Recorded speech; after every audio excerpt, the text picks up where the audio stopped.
Queridos, desde algum tempo, creio que alguns meses, ainda nesse ano de 2020, nós começamos uma série que nós iniciamos chamando de 4 olhares.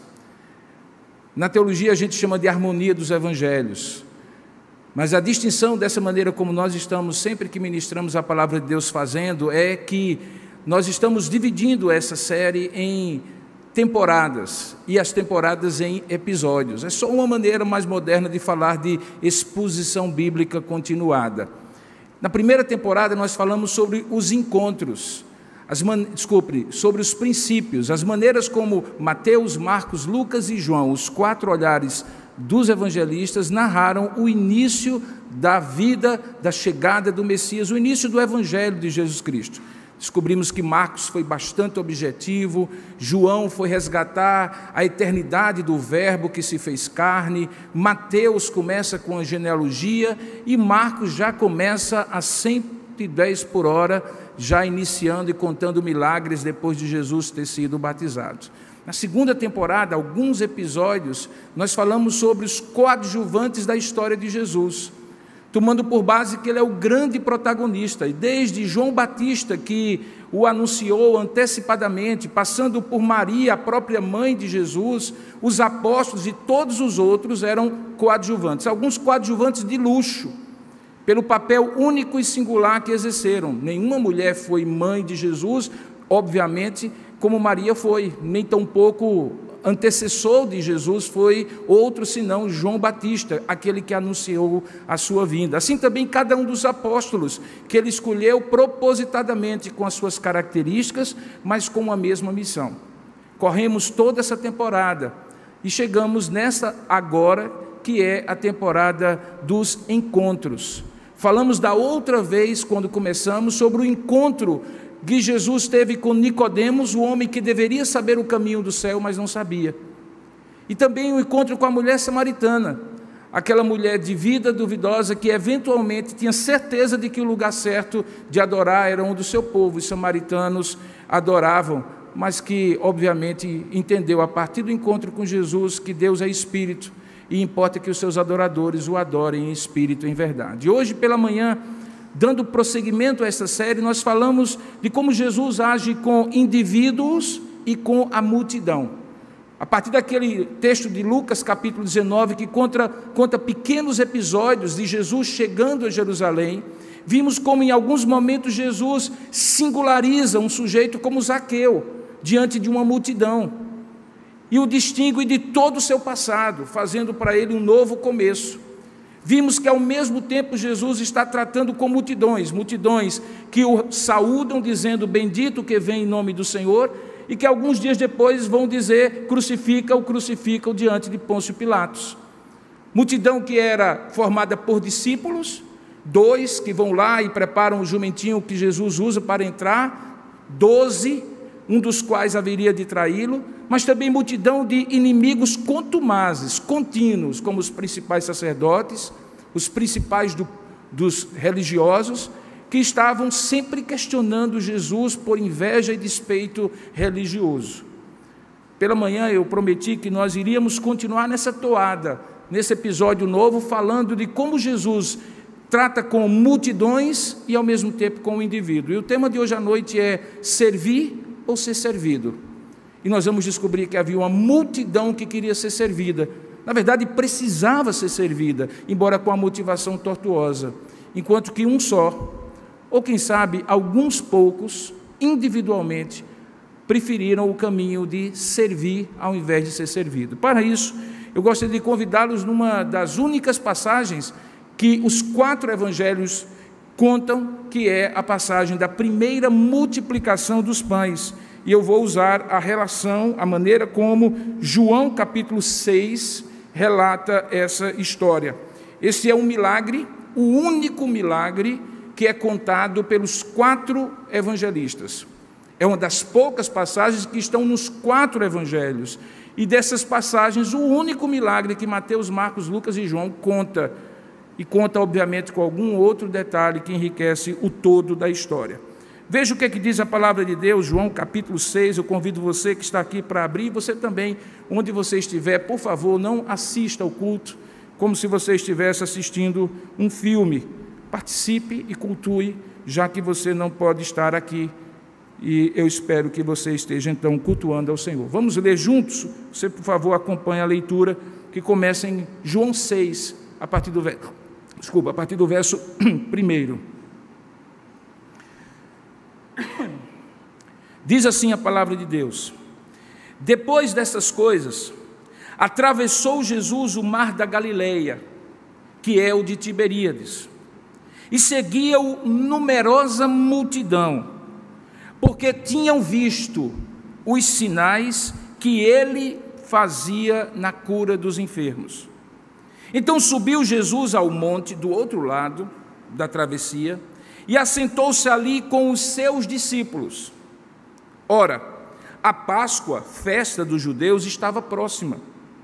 Então Jesus, erguendo os olhos e vendo que grande multidão vinha ter com ele, disse a Filipe, que era de Betsaida, uma cidade pertinho dali onde eles estavam: onde compraremos pães para lhes dar a comer? O evangelista João diz que ele dizia isto para o experimentar, porque ele bem sabia o que estava para fazer. Então respondeu-lhe Filipe: não lhes bastariam 200 denários de pão para receber cada um o seu pedaço? Cada denário era o salário de uma diária de um trabalhador braçal. Então um dos seus discípulos, depois daquilo que Filipe falou, verso 8, que era chamado André, irmão de Simão, informou a Jesus: está aí um rapaz que tem 5 pães de cevada e 2 peixinhos. Mas o que é isso para tanta gente? Disse Jesus: fazei o povo assentar-se, pois havia naquele lugar muita relva. Assentaram-se, pois, os homens em número de quase 5 mil, o que significa que, se contassem mulheres e crianças, talvez fosse o dobro desse número. Então no verso 11 ele continua: então tomou os pães Jesus, e tendo dado graças, distribuiu-os entre eles os discípulos, e também igualmente os peixes, quanto eles queriam. E quando já estavam fartos, disse Jesus aos seus discípulos: recolhei os pedaços que sobraram, para que nada se perca. Assim, pois, o fizeram e encheram 12 cestos de pedaços de pães, dos pedaços que sobraram, dos 5 pães de cevada, aquele que havia sobrado depois de haverem comido. Vendo, pois, os homens o sinal que Jesus fizera, disseram: este é verdadeiramente o profeta que devia vir ao mundo. Sabendo, pois, Jesus que estavam ali com o intuito de arrebatá-lo para o proclamarem rei, retirou-se novamente, sozinho, para o monte. Que Deus abençoe a sua palavra lida. Amém. Curva a sua cabeça por um instante, vamos falar com Deus. Você que está aqui e também você que está remotamente.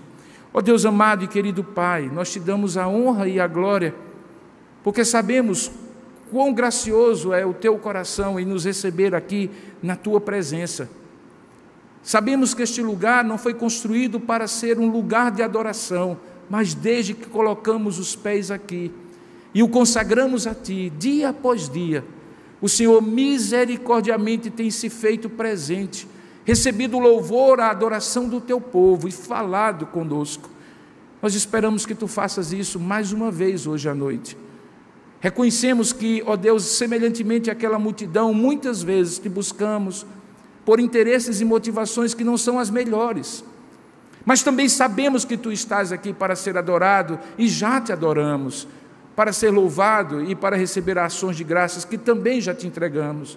Agora fala conosco, assim como pelo sinal da multiplicação dos pães, ficou claro que Tu eras o Rei, que Tu és o Rei, pela Tua palavra, o maior de todos os sinais, no coração do homem pecador, também revela-te como o Rei que está para voltar, aquele que, tendo todo o direito de ser servido, preferiu servir. Que o Senhor também nos ensine assim, é o que nós oramos em nome e para a glória de Jesus. Amém. Há dois momentos nos evangelhos em que Jesus opera a multiplicação de comida. O evangelho de João, ele estrutura-se a partir de milagres, que ele chama de sinais, tradução da palavra grega semeion, a ideia de que algo está sendo sinalizado, algo inferior que sinaliza algo muito maior, e a partir desses sinais, encontros, e a partir desses encontros, ensinamentos. Se você pegar o evangelho de João, nos seus capítulos todos, você vai encontrar uma sequência que ora começa com um sinal e termina com um ensino, ora começa com um ensino e termina com um sinal. A ideia é que todos esses sinais, como você pode observar lá no final do evangelho, quando o próprio João explica por que é que ele escreveu esse evangelho, se você puder abrir no evangelho de João, capítulo 20, verso 30, é que esses sinais apontem para Jesus, eles não são um fim em si mesmo. Lá diz assim, na verdade, João capítulo 20, verso 30, fez Jesus, diante dos discípulos, muitos outros sinais, que não estão escritos neste livro. Aí João completa, estes, porém, que foram registrados para que creiais que Jesus é o Cristo, o Filho de Deus, e para que, crendo, tenhas vida em seu nome. Então, os sinais não eram um fim em si mesmo.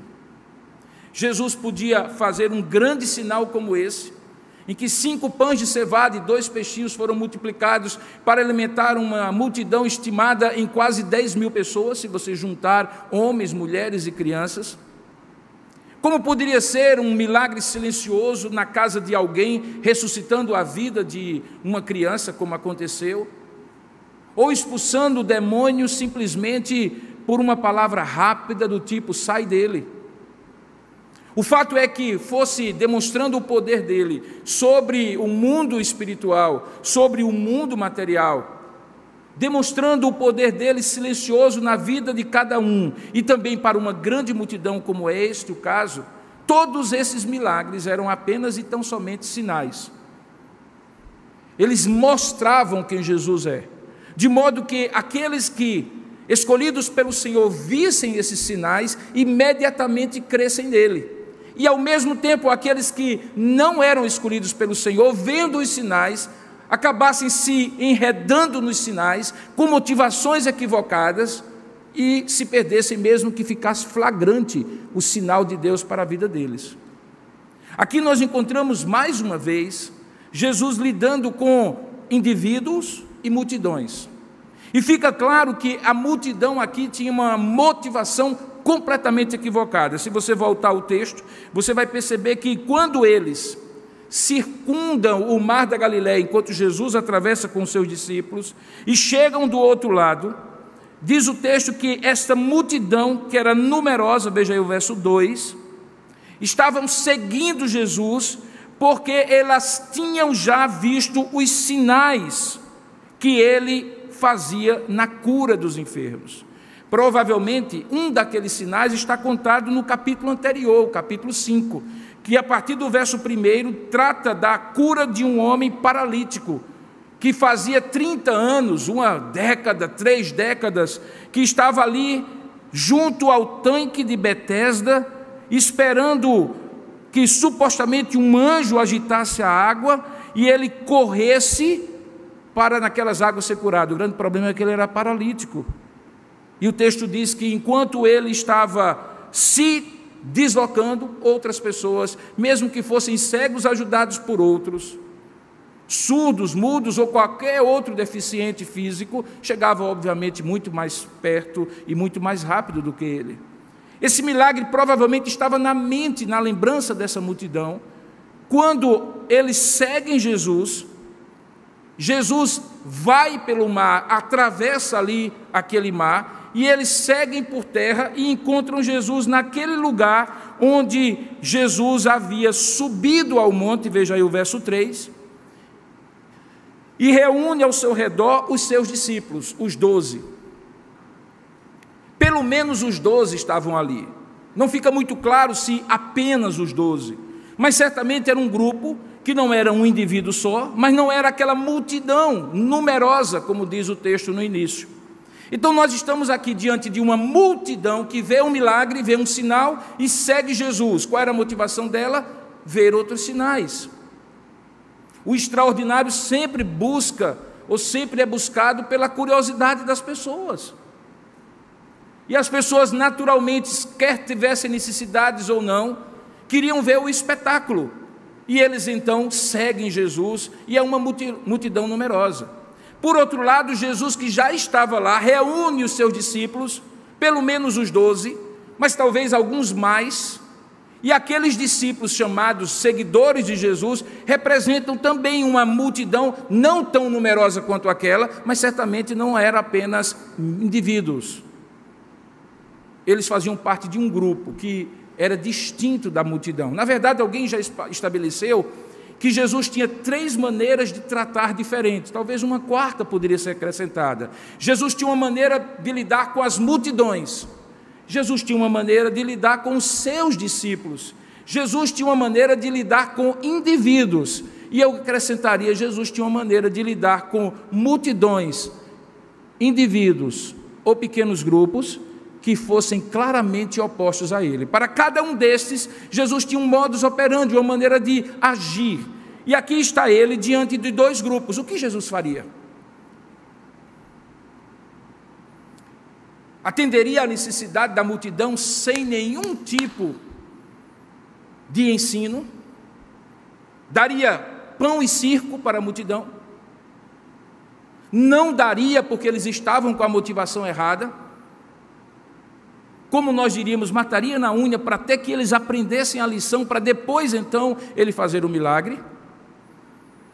Esqueceria a multidão, porque afinal de contas a massa é massa sempre de manobra de algum líder carismático. Se Jesus não tivesse o caráter que tem, talvez pensasse assim, e focasse apenas nos seus discípulos, deixando a multidão para lá, afinal de contas eles se virassem? Bom, a narrativa diz que Jesus não fez nada disso. Na verdade, Jesus atingiu o coração de vários ali naquela multidão, de indivíduos e do pequeno grupo de discípulos, agindo, como eu falei, de maneira distinta para cada um deles. Vamos ver como é que aconteceu? Diz o verso 5, que naquela época, que era uma época de Páscoa próxima, Jesus ergue os olhos em determinado momento e vê aquela grande multidão que vinha ter com ele. Os outros textos paralelos dizem que quando Jesus vê aquela multidão, ele se compadece porque eles pareciam ovelhas que não tinham pastor. Jesus é movido por um profundo sentimento de empatia, pastor bom que ele é. Ele olha para aquela multidão e diz assim: eles não apenas estão com a motivação equivocada, mas eles estão completamente perdidos na vida, e a motivação equivocada deles é sinal dessa perdição. Eles estão sem guia, sem alguém que nutra, que tenha a vara e o cajado para orientá-los no caminho. A necessidade daquela multidão, da perspectiva de Jesus, não era apenas ter a sua alimentação como eles achavam que era, ou ver sinais como eles pensavam que era. Não, Jesus olha para aquela multidão. Os outros textos paralelos dizem que ele olha com um olhar de pastor, e vendo aquela grande multidão, ele então começa um processo muito interessante, porque ao mesmo tempo que ele está preparando o cenário para multiplicar o pão, o próprio texto diz que ele, quando pergunta o que ele vai perguntar agora para Filipe, o evangelista João posteriormente diz: olha, ele perguntou porque queria de alguma forma provocar uma reflexão ali em Filipe, porque ele já sabia o que haveria de fazer. Diz o texto no versículo 6 que ele dizia o que ele haveria de dizer, como eu vou dizer agora, para experimentar, para testar Filipe, porque ele bem sabia o que estava para fazer. Jesus é um líder perfeito. Ele opera um milagre que atinge uma multidão, ensina um grupo de discípulos e aplica a lição que ele tem que dar a cada um que faz parte individualmente daquele grupo. Ele pergunta a Filipe, que era da região de Betsaida, ali pertinho: onde compraremos pães para lhes dar a comer? Você entendeu qual foi a pergunta que Jesus fez. Ele perguntou assim: me dê uma solução natural. E qual seria a solução natural? Comprar pão. Tem gente com fome. Onde é que nós compraremos pães? Queridos, havia condições deles comprarem alguns pães, porque, como nós sabemos a partir de outros textos, muitas mulheres e homens que seguiam Jesus tinham algum tipo de posse e colocavam numa bolsa em comum que era administrada por Judas Iscariotes e que servia para a manutenção deles nas caminhadas. Portanto, Jesus provavelmente estava se referindo ao que tinha de saldo na bolsa dos apóstolos. A solução que ele experimentou Filipe para ver se Filipe de fato tinha uma visão espiritual do problema era: será que temos como comprar pães? E o problema não era nem talvez o dinheiro apenas, mas era também as condições. Diz o texto que era num lugar deserto. Em outro texto paralelo, ele diz até mesmo que alguém chega para Jesus e diz assim: despeça essa multidão, porque o lugar aqui é deserto e já vai se fazendo tarde, é preciso que eles vão para a cidade. Portanto, estava fora da cidade, para que eles possam ter ali onde se alimentar. Jesus ainda está trabalhando na mente de Filipe e dos demais que participam desse diálogo a ideia de que o reino dele não se materializa, embora tenha consequências materiais. É um reino espiritual. A fome maior é fome espiritual. O sinal apenas sinaliza aquilo que é a maior necessidade do coração humano. De modo que quando Filipe ouve aquela pergunta, ele responde naturalmente. Ele diz: olha, nem que tivéssemos 200 denários de pão, seriam suficientes para cada um receber um pequeno pedaço. É nessa hora que entra um dos primeiros discípulos de Jesus. Os 4 primeiros foram André e Pedro, Tiago e João. Então André, que era irmão de Simão Pedro, chega para Jesus e informa a Jesus que havia uma possível solução. E qual era a possível solução? Um rapazinho, agora não me pergunte como é que ele soube disso, estava no meio da multidão de quase 10.000 pessoas, com 5 pãezinhos de cevada e 2 peixes. Ou aquele rapaz era um tanto quanto esfomeado, ou certamente ele estava com aqueles pãezinhos e peixes, com a ideia de que talvez alguém próximo, um amigo ou um parente, um familiar, pudesse dividir a comida com ele. Porque não era muito lógico que ele tivesse 5 pães, nós estamos falando de 5 pães sírios, como é típico daquela região, e 2 peixes. Eu sei que tem gente aqui, alguns jovens e adolescentes, que tocariam isso sem nenhum problema, como eu já fiz há um tempo atrás. Porém, o lógico é imaginar que, no máximo, aquele jovem estava pensando no pai ou na mãe, em alguém da sua família que estivesse, ou um amigo que estivesse perto. Mas, por alguma razão, André sabe da história, e então informa a Jesus, dizendo no verso 9, está aí um rapaz que tem 5 pães de cevada e 2 peixinhos. Mas veja como é que ele conclui. Ele diz assim: mas o que é isso para tanta gente? André está na mesma toada de Filipe. Há um grande problema e, naturalmente, esse problema é insolúvel. E Jesus, durante todo esse tempo, está certo, já decidido que vai fazer o milagre. A pergunta que eu lhe faço é: por que essa demora toda, esse moído todo? Por que tantas delongas? Cuidando de ver alguma coisa ali, como é que seria, dar uma lição para um Filipe, ensinar algo para um André. Por que isso? Porque Jesus nunca age para uma multidão como se ela fosse uma massa de manobra que ele não pode singularizar pessoas dentro da multidão e especialmente discípulos que ele está preparando para a mesma missão. Então, todas as vezes que Jesus opera milagres, como por exemplo, quando ele ressuscitou Lázaro, ele faz uma oração e diz assim: Senhor, eu sei que tu me ouves, mas aqui para nós, eu estou dizendo isso porque eles precisam saber disso. O que é que Jesus estava se referindo? Àqueles que estavam ao redor dele, que precisavam ver e experimentar que de fato ele e o Pai eram um.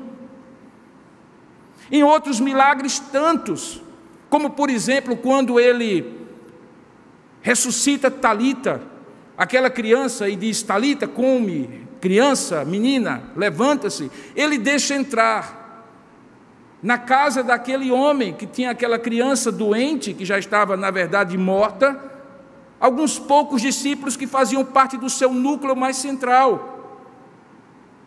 Quando ele se transfigura no alto do Monte da Transfiguração, estavam lá com quem? Quem? Pedro, Tiago e João, e não era um barquinho, era no Monte da Transfiguração. Então você vai perceber que Jesus sempre ensina para alguns quando opera um milagre para a multidão. Eu resgato algo que eu falei pela manhã aqui, que quando nós estamos juntos como um povo que adora, que canta, que exalta o Senhor, saibamos que há coisas que nós só vamos aprender porque estamos em grupo, porque Deus tem lições para nós como família, como grupo, como igreja, como aglomeração de gente, no ajuntamento solene do Senhor. Mas quando Ele faz isso, Ele nunca deixa de falar algo que especialmente cada um de vocês precisa ouvir, porque Deus nunca trabalha no atacado sem pensar no varejo do coração humano. E isso fica muito claro.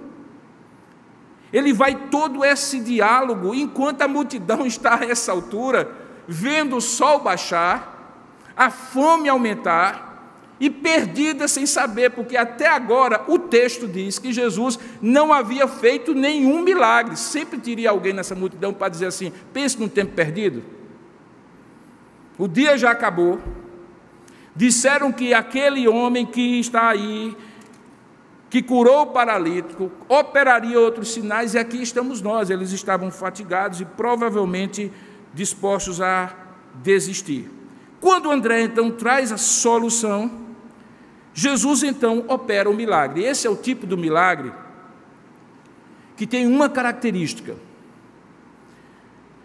Existem milagres que acontecem assim como ocorreu a criação, ex nihilo, do nada.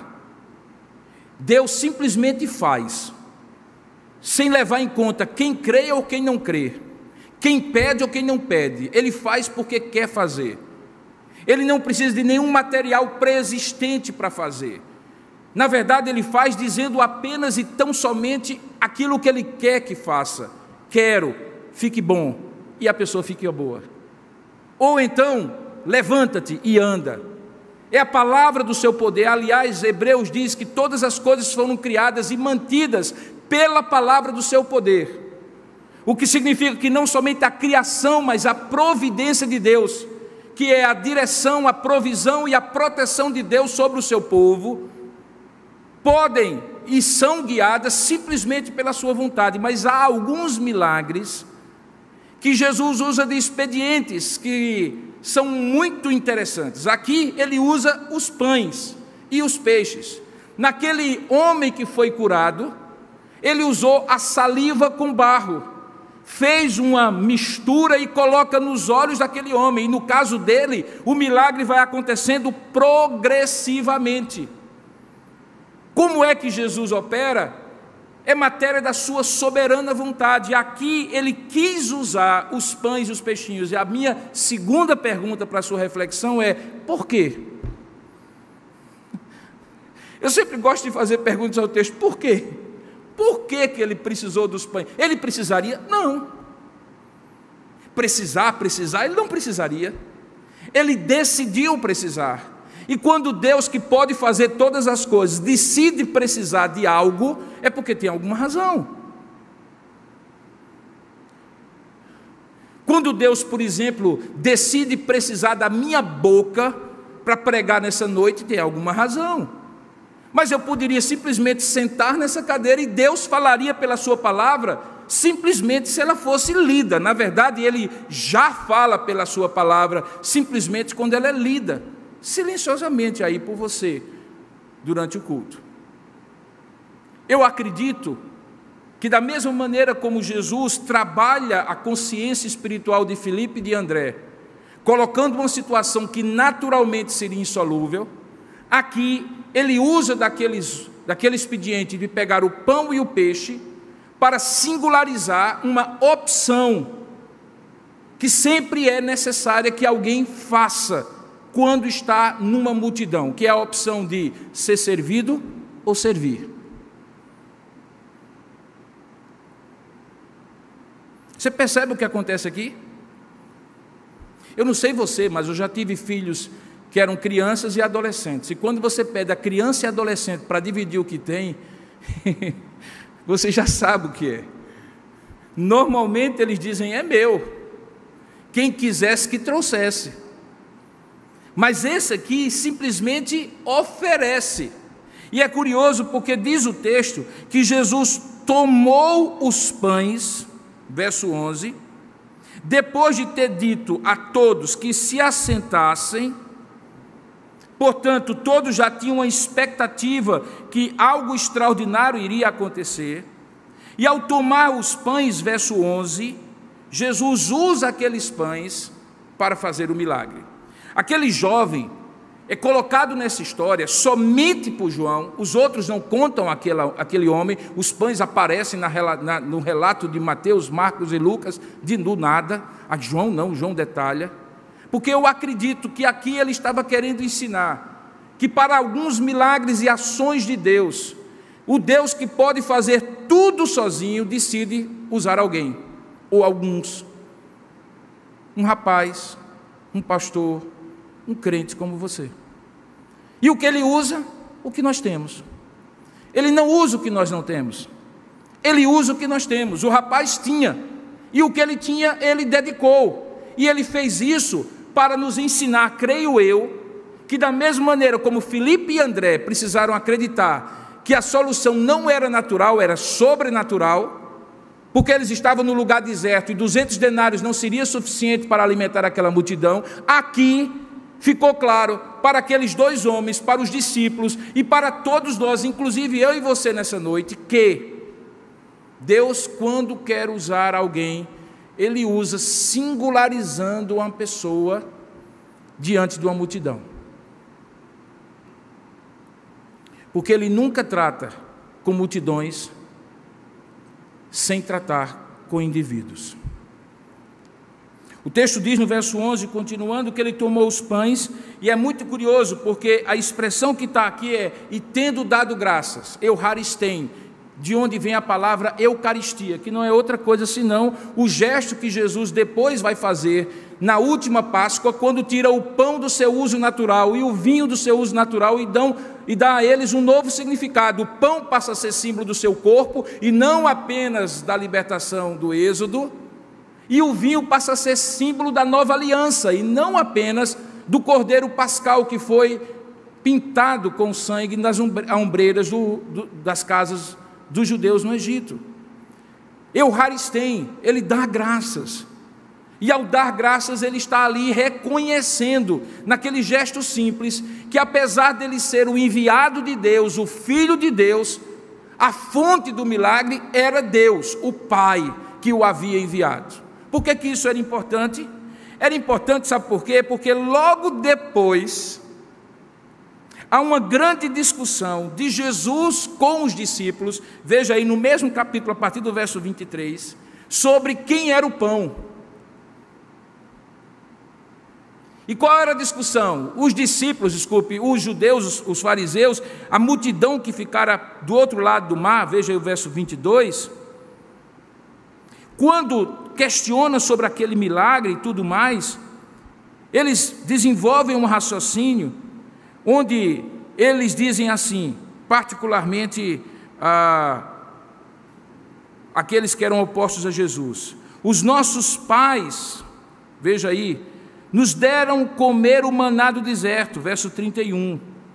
E aí Jesus diz assim: olha, não foi Moisés quem vos deu o pão do céu, verso 32. O verdadeiro pão do céu é meu Pai quem vos dá, porque o pão de Deus é o que desce do céu e dá vida ao mundo. E aí ele diz assim, ou disseram a ele: Senhor, então dá-nos sempre desse pão. E aí Jesus diz a sua famosa frase no verso 35: eu sou o pão da vida. O que vem a mim jamais terá fome, e o que crê em mim jamais terá sede. Então o milagre antes tinha a ver com esse ensino que Jesus queria dizer depois, do outro lado do mar, quando ele atravessa de volta.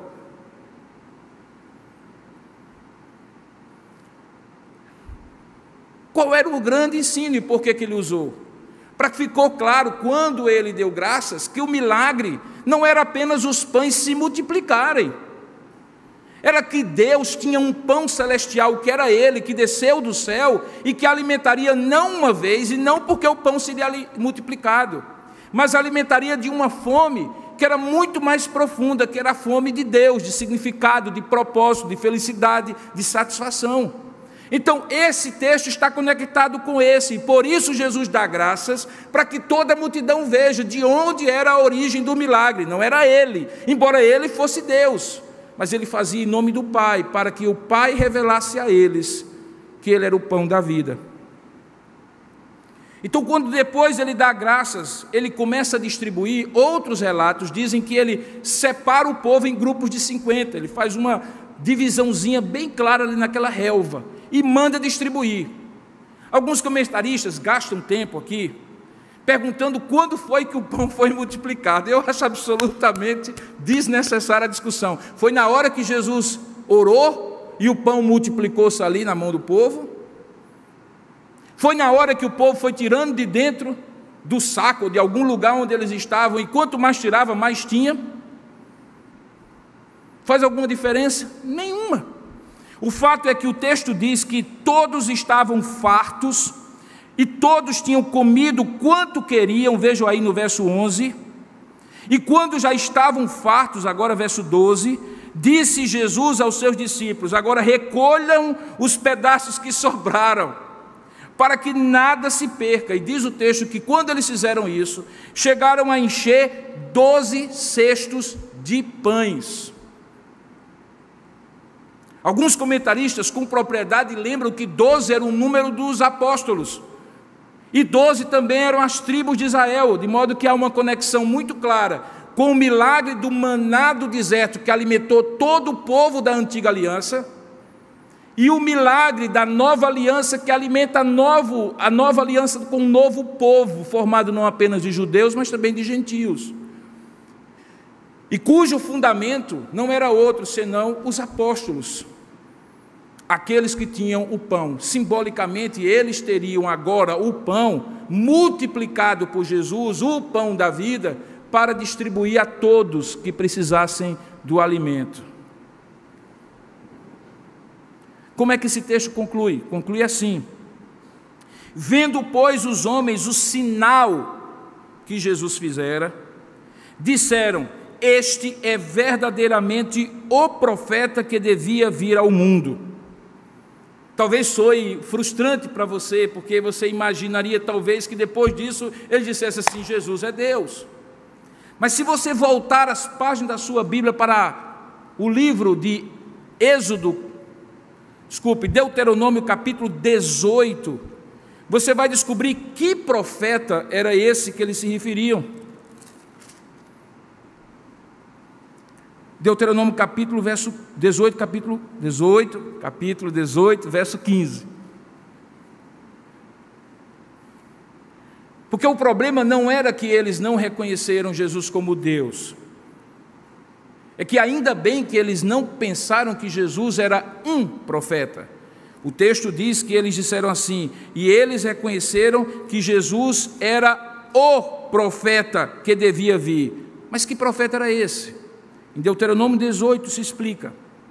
Diz assim uma promessa: o Senhor teu Deus te suscitará um profeta no meio de ti, semelhante a mim. Isso que falava era Moisés. E a ele ouvirás, e segundo tudo o que pediste ao Senhor teu Deus em Horebe, quando reunido o povo. Não ouvirei mais a voz do Senhor meu Deus, nem mais vereis este grande fogo, para que não morra. Então o Senhor me disse: falaram bem aquilo que disseram, eu suscitar-lhes-ei um profeta do meio de seus irmãos, semelhante a ti, em cuja boca porei as minhas palavras, e ele lhes falará tudo o que eu ordenar, de modo que todo aquele que não ouvir as minhas palavras, que ele falar em meu nome, disso lhe pedirei contas. Porém o profeta, e aí ele vai fazer uma exortação àqueles que supostamente seriam profetas, que não este profeta que ele profetiza. Os comentaristas dizem, quando comentam esse texto de Deuteronômio 18, verso 15, que aqui nós encontramos uma alusão ao ofício profético de Jesus Cristo. Como você sabe, no Antigo Testamento havia 3 ofícios: o profeta, o sumo sacerdote e o rei. É Jesus, na nova aliança, que chama para si a completude e a convergência desses 3 ofícios. Por isso que ele é o nosso rei, o nosso sumo sacerdote, e nesse texto fica claro que ele é reconhecido como o profeta. E por que o profeta? Era aquele que traria a revelação completa, total e definitiva de Deus para o homem. Aquilo que todos os profetas do Antigo Testamento, em pedaços, previam e diziam acerca de Deus e do propósito de Deus para o seu povo, agora galvanizaria tudo e teria em Jesus o ofício profético, porque ele seria a própria boca de Deus. Ele diz isso em alguns momentos, ele diz: tudo aquilo que eu ouvi do meu Pai é o que eu transmito a vocês. Todas as minhas palavras eu transmito a vocês porque eu ouvi do meu Pai. Ele, portanto, é esse profeta. Houve aqui, por parte de alguns, um reconhecimento que, diante do sinal, Jesus era, no mínimo, o profeta que devia vir ao mundo. Os comentaristas do Talmud e de outros livros dos judeus dizem que esse profeta, que era do profeta de Deuteronômio capítulo 18, 15 em diante, era o próprio Messias. Então, quem conseguia fazer a conexão naquela multidão estava reconhecendo que Jesus era o Messias. E por que eu chego a essa conclusão? Pelo verso seguinte. Como termina o texto? Veja como é que termina o texto. Sabendo, pois, verso 15, que Jesus, que eles estavam para vir com o intuito de arrebatá-lo, para o quê? Para o proclamarem como rei. O que é que ele faz? Retira-se novamente sozinho para o monte. Por quê? Porque ele não era rei? Não, ele era rei. É porque ainda não era a hora dele se revelar como rei. Então, o sinal que foi promovido por Jesus, foi promovido por Jesus para revelar a sua essência e o seu ofício, não apenas profético, mas também ofício real. E eu sugiro que esse milagre também nos serve para mostrar que Jesus também tinha um terceiro ofício que eu mencionei, o ofício do sumo sacerdócio. Por quê? Porque ele é aquele que, compadecido com a condição daquela multidão, provê a necessidade daquela multidão, exatamente aquilo que o sacerdote fazia. Porque enquanto o profeta trazia a representação de Deus para o povo através da palavra, o sacerdote levava o povo a Deus por intermédio das orações intercessórias e dos sacrifícios. O sacerdote era aquele que se comovia com o povo, tanto é que Hebreus diz que nós não temos um sumo sacerdote que não possa compadecer-se de nós. Ele usa a mesma palavra, do mesmo atributo que aqui é dito, que o Senhor se compadeceu da multidão porque eles eram como ovelhas que não têm pastor. Então esse milagre é tremendo. Agora, para quem estava lá, desde o começo do dia, achando que Jesus ia fazer alguns milagrezinhos, se é que existem milagrezinhos, vê aqueles pães sendo multiplicados, enche a barriga e não percebe isso, perdeu o melhor da história. Porque o melhor da história é exatamente isso que eu estou expondo para os irmãos, que Jesus tem maneiras muito claras e definidas de lidar com multidão, com indivíduos, com grupos de indivíduos, sempre de uma perspectiva de cumprimento da sua missão, como rei, como profeta, como sumo sacerdote. E tudo isso no milagre de pães. O que está rolando aqui, para usar uma expressão mais jovial? É uma coisa maravilhosa que me encanta na palavra de Deus, irmãos, que é a capacidade de Jesus, principalmente Ele como Deus, de num só episódio, num só encontro, num só milagre, conseguir atingir situações e pessoas em necessidades e revelar aspectos e demonstrar o seu poder ao mesmo tempo que outros atributos, tudo ao mesmo tempo. como se fosse alguém que de fato é, que conhece a necessidade específica de cada um daqueles corações, de cada um daqueles que formavam um grupo, daquela multidão que estava ali, que tinha uma perspectiva do imediato, que fazia a fome acabar, mas tinha uma perspectiva do eterno, que queria revelar algo que estava além daquela necessidade imediata. E tudo isso só Jesus tem o poder de fazer. É maravilhoso. Não há como você olhar e dizer assim, não, outros fizeram assim. Não. Outros ensinaram assim. Não. O milagre da primeira multiplicação dos pães revela a existência de um Deus que age com indivíduos e com multidão, com grupos de indivíduos, contrários ou favoráveis, com boas motivações ou com más motivações, para atender situações e necessidades imediatas e também aquilo que é remoto, de uma maneira única, que justamente conclui, que faz justamente João concluir o que ele concluiu, o que eu li, que muitos outros sinais foram feitos por Jesus e que não estão registrados aqui, mas que estes sinais, inclusive este sinal, está registrado para que creiais que Jesus é o Filho de Deus, e que crendo tenhais vida eterna em seu nome. Eu não vejo nenhum outro com um propósito tão largo, tão amplo, tão profundo, tão geral e ao mesmo tempo tão específico, que faça por meio de um milagre aquilo que Jesus fez nessa ocasião.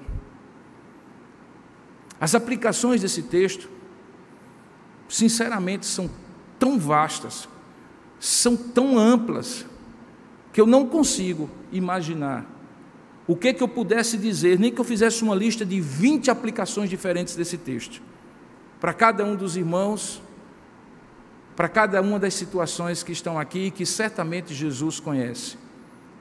Por isso eu vou resumir numa só, é que seja qual for a identificação que você tem com cada um desses personagens, se com o menino, se com Filipe, se com André, se com um grupo de discípulos, ou com a multidão que procurava com má motivação ver apenas um sinal, seja qual for, onde você se encontrar, tudo isso foi dito para que você creia que Jesus Cristo é o Filho de Deus e que, crendo, tenha vida eterna em seu nome. Todas as outras coisas serão acessórios. Saúde, acessório. Provisão, acessório. Proteção, acessório. Deus dá, sim.